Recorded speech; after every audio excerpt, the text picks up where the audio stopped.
একটি চায়ের ও ফাস্টফুডের দোকান এবং একটি মুরগির ফার্ম থেকে একাধিক দ্রব্য চুরির অভিযোগ উঠেছে নদিয়ার পলাশীপাড়া থানার পলাশীপাড়া রুদ্রনগর কাবলিখালী ব্রিজ সংলগ্ন এলাকায়। জানা গিয়েছে সেখানে অমলেশ মণ্ডলের চা ও ফাস্টফুডের দোকান। অভিযোগ, রবিবার সকালে দেখা যায় দোকানের তালার শিকল কাটা এবং দোকান থেকে গ্যাস সিলিন্ডার, 1 কুইন্টাল আলু, তেল, বহু টাকার ঠান্ডা পানীয় সহ একাধিক দ্রব্য চুরি হয়ে গিয়েছে। সেই দোকান সংলগ্ন দেবাশিস মণ্ডলের মুরগির ফার্ম। অভিযোগ, সেখান থেকেও একাধিক সামগ্রী চুরি হয়েছে। পুলিশ এই ঘটনার তদন্ত শুরু করেছে।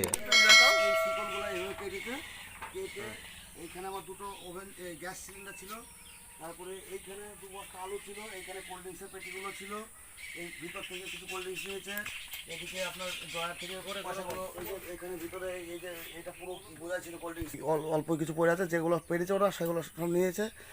আবার দেখেন এইখানে এই আমার ড্রয়ার থেকে জিনিসগুলো নিয়েছে, ওখান থেকে সিগারেটগুলো সব নিয়েছে, তারপরে আরও অনেক কিছু নিয়েছে। এখন সব কিছু তো আমার মাথায় আসছে না কোথায়। এখানে আমার টিমল এইসবগুলো টাঙানো থাকতো, ওগুলো নিয়ে গেছে।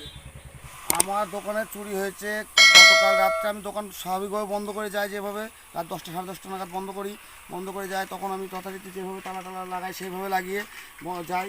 এবার রাতে শিকল কেটে ওরা ঘরে ঢুকে যা কিছু পেরেছে সেগুলো চুরি করেছে। আমার আনুমানিক 30-35 হাজার টাকার মতো জিনিস ওরা চুরি করে নিয়ে গেছে। তার ভিতরে দুটো গ্যাস ওভেন সিলিন্ডার ছিল, কোল্ড ড্রিঙ্কস, সিগারেট, আলু 2 বস্তা, 2-3 তেল, যাবতীয় আরও কিছু জিনিস সব ওরা নিয়ে গেছে। এবার আমার এতে কি বলবো, এখন কারা করলো কি, এখন প্রশাসন কি দায়িত্ব নেবে দেখুক। আমি প্রশাসনকে জানিয়ে আসলাম, প্রশাসনকে আমি লিখিত দরখাস্ত দিয়েছি। এটা কোন জায়গা? এটা পলাশীপাড়া রুদ্রনগর কাবলিখালী ভাঙা ব্রিজ। আপনার কাউকে সন্দেহ হয়? সন্দেহ বলতে সেইভাবে তো আমি কাউকে সন্দেহ করতে পারছি না, আবার না করেও থাকতে পারছি না, এরকম পরিস্থিতি। কি চাইছেন? কি চাইছি, এখন যথারীতি প্রশাসন কোনো ব্যবস্থা নেই, যদি তাদের ধরি সম্ভব হয় প্রশাসন সেটা করবে। প্রশাসনের হাতে এখন আমি দায়িত্ব দিচ্ছি, প্রশাসন যেটা করবে সেটা করুক। এবং এখন যে ঘটনা হয়ে গেছে, এই ঘটনার পুনরায় যেন না হয়, প্রশাসন সেইভাবে রাতে কোনো গার্ড ফাটে। যদি এই মাঠটা আগে থেকেই খুবই খারাপ ছিল, আমরা দোকান করাতে অনেক মানুষ এখন আর সাহস পায়, ভয় পায় না। আগে মানুষ ভয়ে সন্ধ্যা লেগে গেলে এই রাস্তায় কেউ আসতো না, কিন্তু সেটা আমরা পরিবেশটা তৈরি করতে চাচ্ছি, কিন্তু যদি না হতে দেয় তাহলে আমাদের কিছু করার নেই। আপনার নাম? আমার নাম অমলেশ মণ্ডল, বাড়ি? বাড়ি রুদ্রনগর, দক্ষিণপাড়া। হ্যাঁ, একই মালে কাটা।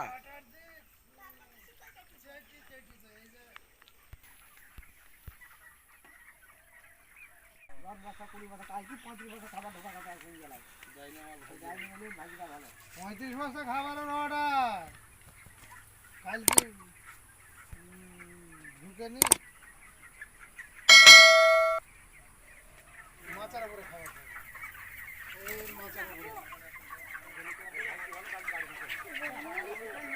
আমার এই পোলো তো লাইট দিছিলাম, বললাম লাইট ছিল। আজ সকালে আমার কাকা পোলট্রি ফার্মে এসে দেখে যে শিকল কাটা আছে, এসে আমাকে ফোন করে। আমি তো সঙ্গে সঙ্গে এসে দেখি পোলট্রি ফার্মে 6 বস্তা খাবার আর বেশ কিছু পোলট্রি মুরগি চুরি হয়েছে। তারপরেই 5 মিনিট পরে আমি খবর পাই আমার পাশে 200 মিটারের দূরে বন্ধুর দোকান আছে অমলেশ মণ্ডল, তার দোকানও সেমভাবে ওইভাবে শিকল কেটে দোকানের সমস্ত জিনিস নিয়েছে। 2 বন্ধু মিলে আমরা থানায় অভিযোগ জানিয়েছি, অভিযোগে আমাদের জিডি নাম্বারও দিয়েছে। ঠিক আছে, তারা এসে আমাদের এটা ইনকোয়ারিটা করবে। আর আমরা যেটা চাই, আমাদের এই ব্রিজে লাইটের ব্যবস্থা আর আগে সেবিকের ব্যবস্থা ছিল, সেটা তুলে নেওয়া হয়েছে, ওটা পুনরায় চালু করার জন্য আমি প্রশাসনের কাছে অভিযোগ জানাচ্ছি, যাতে আমাদের পুনরায় এই জিনিসটা যাতে না ঘটে। কি চাইছেন? আমি চাইছি এটা প্রশাসন তদন্ত করে বের করার, প্লাস শাস্তি, তাদের কঠোর শাস্তি দেওয়ার ব্যবস্থা করুক। কি মনে হচ্ছে চুরির পিছনে কে আছে? চুরির পেছনে কি মনে হচ্ছে, যেভাবে আমরা সন্দেহজনক কাউকে করতে পারছি না। এখানে আমার চায়ের দোকান আছে, বহুত মানুষ আসে বসে, রাত বিরেতে বসে ঘোরাফেরা করে। হ্যাঁ, তো রোডের ওপরে কাউকে তো সেইভাবে সন্দেহজনক চোখে পাচ্ছে না। আজ 6 বছর ধরে আমি ফার্ম করছি, আজ পর্যন্ত আমার ফার্মে এই দুর্ঘটনা ঘটেনি। আপনার নাম? আমার নাম দেবাশিস মণ্ডল, বাড়ি? বাড়ি রুদ্রনগর দক্ষিণপাড়া। যদি এখনও আমাদের খবরের দর্পণ চ্যানেলটি সাবস্ক্রাইব না করে থাকেন তাহলে এখনই সাবস্ক্রাইব করুন, সঙ্গে বেল বাটনটি ক্লিক করুন আর পেয়ে যান সব খবরের দ্রুত ভিডিও আপডেট।